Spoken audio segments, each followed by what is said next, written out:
Chào các bạn, hôm nay mình sẽ làm món gỏi cuốn ha. Thì thành phần gồm có salad nào bạn mua cũng được nha. Nhà mình có salad này nên mình xài salad này. Và tôm, thịt ba rọi và rau thơm và bún. Giờ mình đi luộc bún ha. Còn thịt thì mình sẽ rửa sạch và cái tôm này mình sẽ rút chỉ trước khi mà mình luộc nha. Đầu tiên mình bắt nước mình luộc bún nha. Bún thì mình đã nói với bạn mấy cái lần mình luộc bún rồi, cách luộc bún rồi, bạn coi lại cái bún bò Quế, bún chả cá là mình lấy chỉ trước khi mình luộc nha. Thì bạn ở giữa những cái khoảnh này nè, nó có hở đó, bạn thọt cái tăm qua như vậy nè, bạn kéo nó lên, nếu nó có chỉ là nó đi ra nha. Đó, thấy không, mình thấy nó ra không đó. Mình bắt cái nồi lên mình luộc thịt nha. Thịt này là thịt ba rọi ha. Thì mình sẽ cho vào đây một chút xíu bột nêm ha. Cho vào, đừng cho muối, cho vào một chút bột nêm ha, cỡ nửa muỗng ha. Cho vào một chút bột nêm và bạn cho vào một chút dầu này nè, chút giấm này nè, để cho cái thịt nó thơm ha. Đó, mình luộc nó, ok, vậy là được rồi. Mình luộc nó ha, luộc nó trong vòng cỡ 35 phút đó. 35-40 phút. Bạn bắt cái chảo nhỏ lên ha, để nước sôi rồi mình cho tôm vào luộc ha. Nước sôi bạn cho tôm vào luộc nha, đổ tôm vào luộc. Một khi nào mình thấy con tôm nó nổi lên là nó chín nha, rồi cái mình lột vỏ và mình cắt nó ra làm hai ha.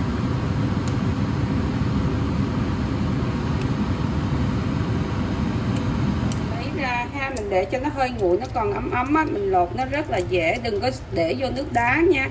Khi nào mình ăn sống thì mình đừng có bỏ nước đá ha.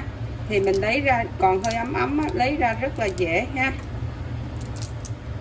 Rồi bạn cầm con dao ha, bạn làm như vậy nè, cho nó cẩn thận nha mấy bạn, mà dùng dao cẩn thận nha. Bạn tét nó ra làm hai vậy nè ha, thấy không? Đó. Bạn chẻ cho nó ra làm hai ha. Con tôm nó còn hơi nóng nóng, bạn tháo nó ra rất là dễ, ok, tháo vỏ nó rất là dễ nè, thấy không? Đó, bạn lấy nó ra làm hai như vậy, ok. Cẩn thận dao nha, tại cái này mình làm quen rồi nên không có sao nha. Đó, bạn sẽ cắt nó ra làm hai vậy ha. Nước sốt gỏi cuốn ha, mình cho vào đây 3 muỗng súp cái hot sauce ha, tương ăn phở. Cái này là 3 muỗng tương ăn phở ha. Rồi bạn mua cái peanut butter này nè, cái loại creamy á, bạn cho vào đây 2 muỗng ha.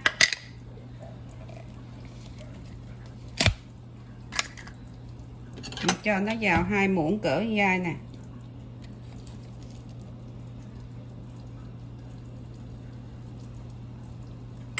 Bạn cho vào đây một cái muỗng này dầu ô liu ha. Đừng có đầy quá, một chút thôi. Đó, nhiêu đây thôi, dầu ô liu ha.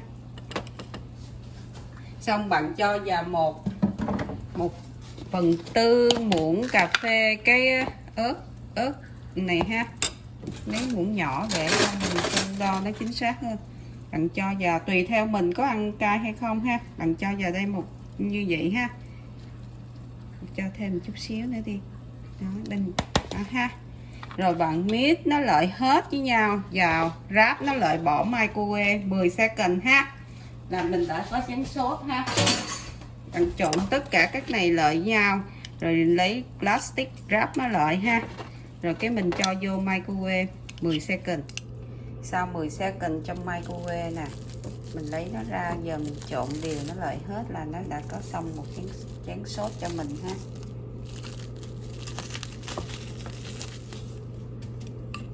Trộn lên là bạn đã có chén sốt ăn tương, ăn với gỏi cuốn ha, rất là ngon. Đây là chén sốt đã hoàn thành rồi. Nếu các bạn thấy ngoài tiệm mà nó có màu vàng hơn thì mình bỏ peanut butter nhiều hơn, nhưng mà cái lượng này là mình làm là nó ngon nhất, nó không có béo lắm mà nó rất là vừa mình khi mình ăn với gỏi cuốn ha. Bây giờ là sau 35 phút nè, mình coi cái thịt nó chín chưa ha.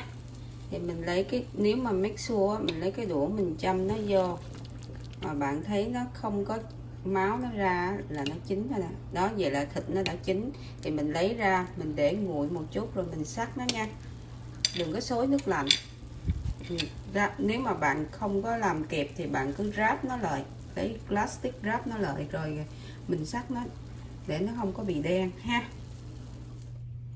Miếng thịt này đã chín rồi ha, mình lấy ra bây giờ mình sắc mỏng nha. Thì nhà mình á là phải xài 3 cái thớt ha. Cái thớt lớn nhá thì xài cho thịt sống ha, cái này là cái thớt vừa vừa là mình xài cho thịt chín, và một cái thớt tròn là mình xài cho trái cây. Bạn làm vậy thì bảo đảm vệ sinh hơn ha, và tốt cho sức khỏe của mình hơn. Ok, giờ mình sắc mỏng nó nha. Ok, giờ là mình sẽ cuốn nó nha. Cái bún là mình luộc trước rồi đó, mình nói với bạn rồi đó, luộc cái bún 802 ha. Cái thịt mình mới vừa sắc nè, tôm mình cũng sắc nè. Mình sẽ cuốn với rau xà lách, rau thơm, bún và tôm và thịt ha. Thì này, cái bánh này ha, bạn nhúng vào cái nước hơi ấm ấm thôi nha, đừng có nóng quá ha. Đó, cho nó nhúng đều hết ha. Rồi mình để lên đây, xong rồi mình cho vào đây xà lách ha. Mềm thì nó ướt hơn, tại nhà mình có xà lách này nên mình xài cái loại xà lách này nha ha. Rồi bạn cho vào đây chút rau thơm,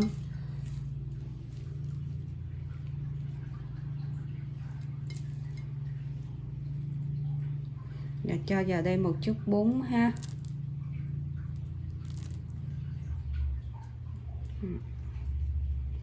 Ở đây chút bún, rồi cho vào đây 2 miếng thịt ha, 2 hoặc 3 tùy bạn ha. Mình sẽ cho 3. Và đây mình sẽ cho vào đây 2 miếng tôm ha. Đó, bắt đầu bằng ráp nó như vậy nè.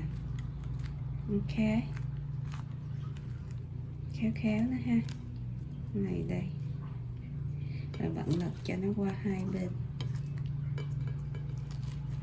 Ok, rồi mình bắt đầu mình cuốn, mình tay mình vậy nè, mình cuốn nó lại ha. Cái xà lách nó hơi cứng cho nên cuốn nó không mấy đẹp. Đó, nó sẽ xong một cái gỏi cuốn ha. Đó, bạn thấy nó không? Đây là gỏi cuốn mình đã làm xong ha, ăn kèm với nước sốt ha. Nước sốt này bạn sẽ giảm một chút đậu phộng bạn để lên ha. Chúc các bạn enjoy, nhớ like and share để nhận những video kế tiếp. Cảm ơn các bạn.